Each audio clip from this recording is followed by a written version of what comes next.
So on YouTube, we had LanaF that asked us, we just bought a car to travel around New Zealand for 10 months.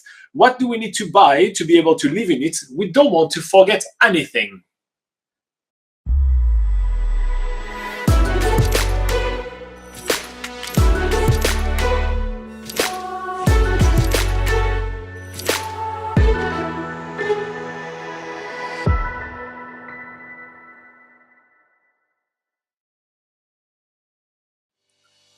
Well, if they don't want to forget anything, they need to ask you, Laura. I mean, you're the one with all the lists and well organized. You never forget a thing, right?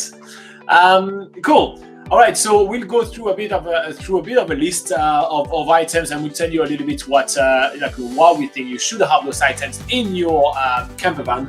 But the first thing that I will actually think of, and it's not really an item that you need to purchase, but is the self-contained certificate. So we just talked about that during this session right here. If you plan on doing some freedom camping, you want to get a self-contained certificate, meaning that you want to make sure that your camper van complies with the self-contained regulation and make sure that you have an up-to-date sticker.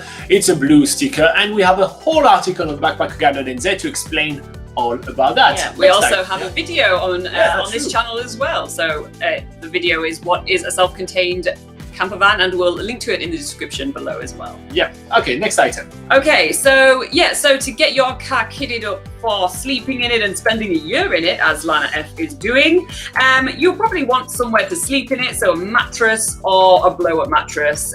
So there's two different types of mattresses that people usually put in their cars if they're sleeping in it, either a foam mattress or a blow-up mattress, which personally we prefer a blow-up mattress. We do find them a little bit more comfortable, and it's really handy to be able to deflate them when you aren't using them, so you have more space in your car. But the foam mattress is usually the cheap option to go for, and yeah, plenty of people go for that too. So either or.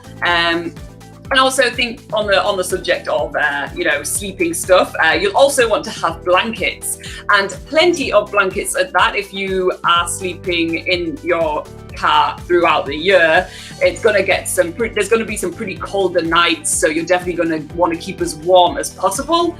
And yeah, continuing with the list, you're also going to want a cool box so that you can store some of your colder grocery items, your cheese, your butter, all that good stuff you'll need a cool box for. And the next one is going to be the car charger. You obviously need a really good car charger, because phone, tablet, laptop, cameras, all of those things. All your electronic devices. All of those things. So there are plenty of different ones. There are some that you just plug into the lighter, cigarette lighter, but there are some that you connect directly to your battery, which are quite cool as well, with the transformer and literally like a real plug on it and stuff like that. So yeah, definitely worth kind of looking at what is your actual need and how you can make that work. We also found on Amazon actually quite a lot of like setup kind of already made with a solar panel you can put on the top. So when you park, you just put your solar panel on the top, and you just have the cable that comes down, and you can plug those things in, which is quite handy. We'll link to some in the description below. It's really cool. And so yeah, definitely worth considering as well. Yeah. That is something that you will have to bring with you from New Zealand, because the shipping from Amazon to New Zealand will be extremely expensive, and it could be some time. So something that you buy beforehand. Yeah. Just saying. So if you are planning on doing some cooking out of your car, then you're going to need some cooking utensils, things like a pan and all the utensils you need for, chopping, all that good stuff. But also you'll need a gas bottle or like a gas canister and a little bit of a hob to use that canister on. So if you're, doing some hot food and stuff, there's like camping stoves you can get, or some real big canisters as well, which you can get from hardware stores. So yeah, that's another thing that you'll need. Do you want to do? Where are we on? You talked about the solar panels. Camping chairs and tables. Well, you want to be comfortable. Camping chairs and tables, it's always nice to have. To be quite honest, let's be 100% honest. We did buy some camping chairs when we did New Zealand's biggest gap year. We traveled all around New Zealand for an entire year, doing 365 activities in 365 days, and we used our camping chairs zero times. Yep. There was just camping benches and everything like that all around New Zealand. But when we ask you guys, when we chat with you guys and everything, you guys always say like, oh yeah, my camping chairs from like Kmart or from the warehouse, those cheap things, right? You guys are like, oh yeah, I use them all the time. I love them. we just realized that I think we're kind of comfortable on bench and everything. Yeah, I think it's just personal preference, really. But it's definitely worth having because they really don't take that much space and they can be quite affordable. We still have some almost brand new ones, so still not using them. If anyone wants to come around and get them. So you're also gonna need some lights, obviously. Navigating through your camper van at night, you're going to need some LED lights, particularly because they're good at energy saving. So yeah, make sure you have plenty of those and torch lights as well. It's an essential camping item, really. Yeah. Speaking of essential camping items, every single campsite they have a specific camping plugs, which is not like any other plugs around the country, right? They don't look like a normal plug, they're just big blue and yeah.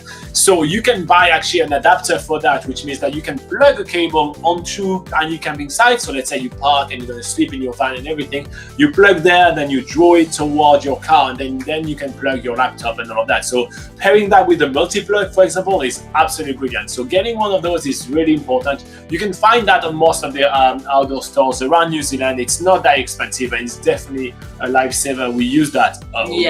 Yeah. We definitely use that. And you can use it also if you're staying in holiday parks and you do go onto a powered site, especially in winter, then you can use like an electric heater or something, and that will be a lifesaver if you are going to sleep in your car during the winter. That will make it so much warmer. I think that's definitely what I would do. It would, even with loads of blankets in winter in a small car, it would be pretty freezing. So definitely you'll want to use an electric heater if you can.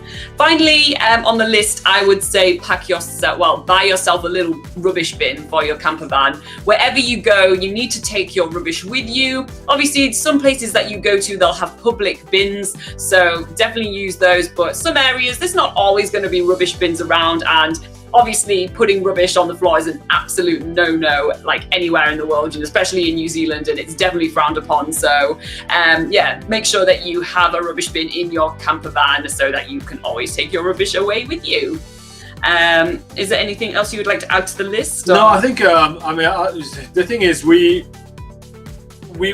have a lot of articles with all those things on, to be quite honest, on BackpackerGuide.NZ, but on .NZ, but we also have very different needs than other people. So, it really depends on what you really need. We think that those things are the essential, and as you see, we included stuff that we don't use, but I think you're gonna have to do a little bit of work yourself, Lana, and make sure that you check all the boxes of everything you want to do with your camper van during your 10 months in New Zealand. Yeah. All right, so if you did find that useful, like and subscribe. Make sure you check out the links in the description below. We always take some time to do that for you guys, so you have plenty of research pre-done for you. You just have to click on the link and look on the website to dive a bit deeper